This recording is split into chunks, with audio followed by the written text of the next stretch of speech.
اللهم صل وسلم وبارك على سيدنا محمد وعلى آله وصحبه أجمعين.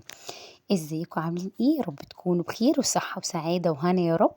يلا بقى رجعت لكم بفيديو جديد. طبعا بقى طالما شفتوا البصل ده اكيد عرفتوا كده انا هعمل ايه.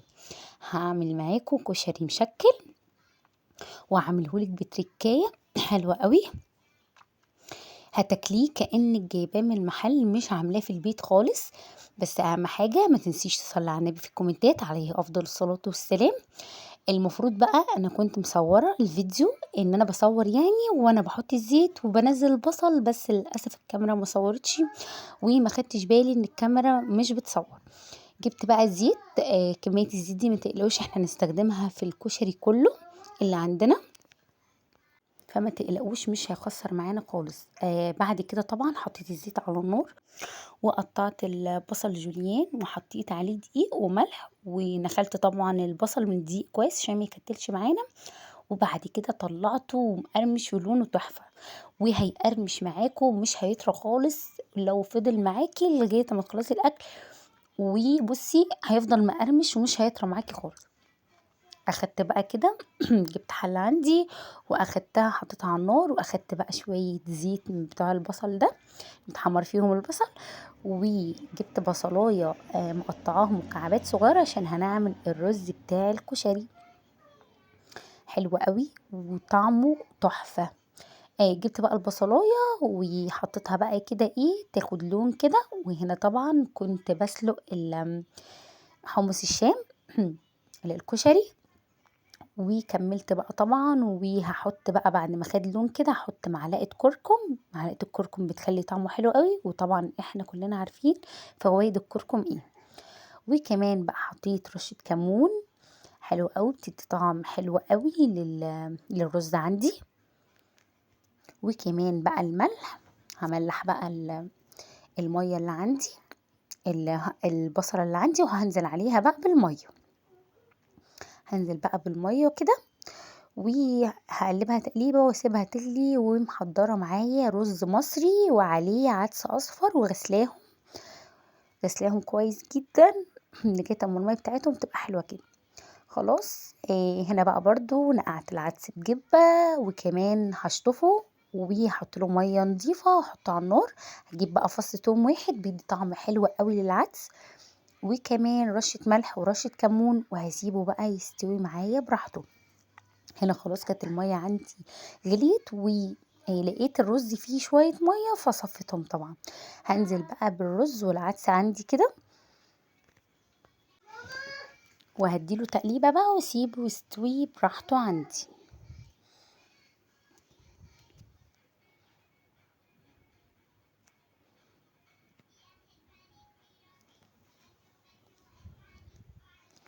صدقوني لما هتعملوا الكشري في البيت مش هتشتروه من بره تاني. هنا بقى الكهرباء كانت قطعت وانا بصور، استنيت بقى شوية كده وما اتأخرتش يعني جيت على طول. هنا بقى الكهرباء كانت رجعت تاني. العدس بقى خلاص كانت سلق، بنزل عليه برضو بشوية زيت كده من بتاع البصل بيديله تطعيمة حلوة قوي. وكمان الحمص بتاعي كنت سلقته وطبعا صفيته وشطفته برضو وركنته على النار. جبت بقى الحلة بتاعتي دي كان مكانها طبعا زيت بتاع البصل، مش هغسلها عادي لان انا هحط تاني زيت بتاع البصل. وهنزل بقى بشوية زيت بتوع البصل كده وكمان معاهم شوية بصل عادي. هنعمل بقى الصلصة بتاعة الكشري. سبت بقى الزيت يسخن كده شوية عشان كان برد خلاص عندي عفوا. وهنزل عليهم بقى كده بمعلقتين كده، بمعلقة يعني حلوة كده كام فص توم يعني حلوين ومدوقين كويس. وهنزل بقى على الزيت بتاعي ياخدوا تشويحة حلوة كده وريحتهم تطلع وتبقى خطيرة. هنزل بقى عليهم بعد ما ريحتهم تطلع كده بالصلصة عندي طماطم مضروبة في الخلاط وهنزل بيها على الجمال ده. عندي بقى هنا هنزل برشة كمون، رشة حلوة كده. وكمان بقى الملح بتاعنا بنظبط الملح بتاعنا برضو. وهديها تقليبة بقى واسيبها على النار براحتها تتسبك براحتها. ما خدتش وقت معايا خالص.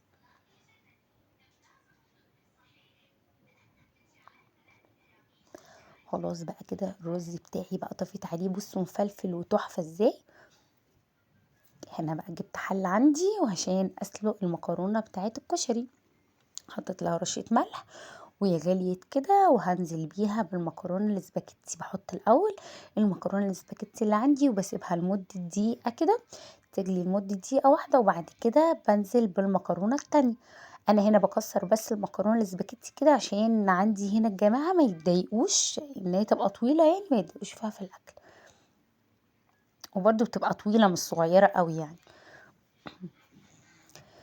المهم بقى ايه، خلاص بقى اسيبها كده ايه تستوي بقى براحتها على النار، مش بتاخد وقت خالص برضو المكرونه.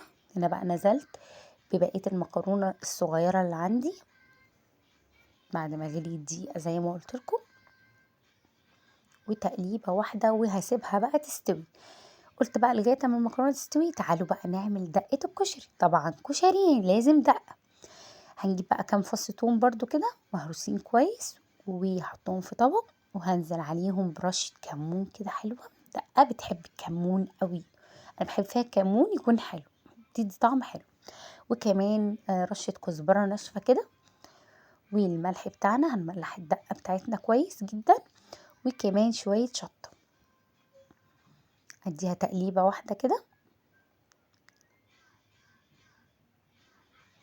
هنزل عليها بقى بشوية خل. الخل ده نوعه حلو قوي وقوي، خل الشريف. انا جبت قبل كده خل ما كانش فيه ريحه الخل خالص، والله مش عارفه، انا مش عارفه نوعه ايه، يعني مش فاكره الاسم بتاعه، مش حلو خالص. فالمره دي بقى جبته وخليت بالي يعني ان هو يبقى قوي. فقلت له يعني انا عايزه اخليه يكون قوي اقوى حاجه وعادي، مش فارقه يعني لو السعر بتاعه يعني اغلى من التاني. قال لي خلاص خدي ده خلي شريف احسن نوع، فعلا نوعه تحفه قوي وحلو، والخل بتاعه قوي قوي.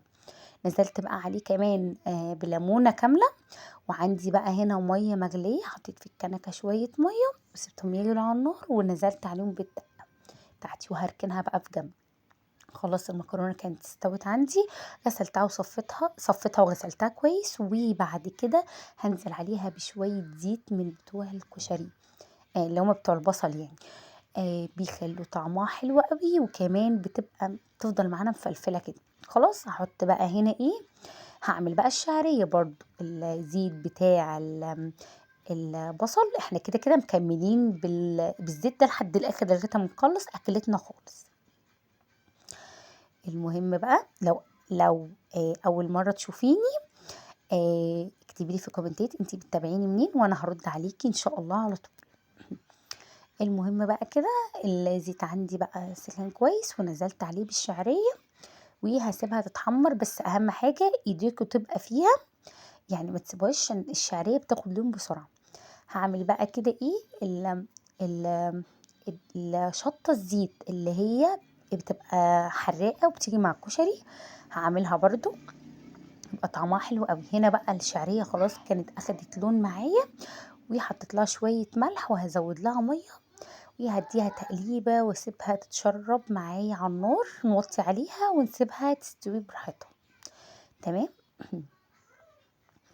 خلاص بقى هرجع كده بقى اعمل معاكم بالشطه الزيت. حطيت بقى الزيت على النار سخن كويس، وكمان هنزل بقى بمعلقه شطه. بس اهم حاجه لو الشطه بتاعتكم حراقه خلوا بالكم، انا الشطه بتاعتي ما كانتش حراقه قوي، بس لو الشطه بتاعتكم حراقه خلوا بالكم عشان نفسكم يعني الشطه بتبقى حراقه بتتعرض للنار بتبقى مش لطيفه يعني. تمام. المهم خلاص بقى كده خليتها بس تاخد تشويحه كده، وهنزل عليها بشويه صلصه من اللي عندي. كانت الصلصه اتسبكت خلاص ما اخدتش وقت معايا خالص، وبتكون جاهزه معانا ومش بتاخد وقت. خلاص بقى ظبطت بقى الملح بتاعها والتوابل. تعالي يا توت. وهسيبها بقى واكمل كده. الشعريه بتاعتي كانت استوت خلاص. خلاص بقى كده حضرت كل حاجه جنبي، الكشري بتاعي خلاص جهز. يلا بقى نجرف الكشري كده مع بعض. جبت بقى سيرفيس حلو كده وحطيت فيه بقى الرز. بص الرز حلو قوي ومفلفل كمان ازاي، بسم الله ما شاء الله، وطعمه تحفة يا جماعة بجد. فردته بقى كده في السيرفيس عندي، وهنزل عليه بقى بالمكرونة. بص المكرونة مفلفلة ازاي عشان شوية الزيت اللي حطيناه. بصوا بقى بيدي طعم حلو قوي للكشري، الزيت بتاع البصل بجد. وكمان الشعرية بتاعتي بقى خلاص.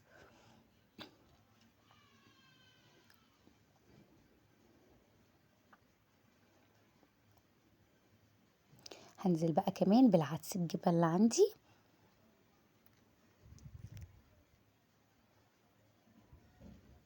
وهحط شوية بصل بس مش هكتر، لان انا هنا جوزي وابني مش بيحبوا البصل بتاع الكشري خالص. اسفة، مع انه هو اللي بيدي طعم اصلا في الكشري. وكمان بقى حطيت الحمص كده بتاعنا.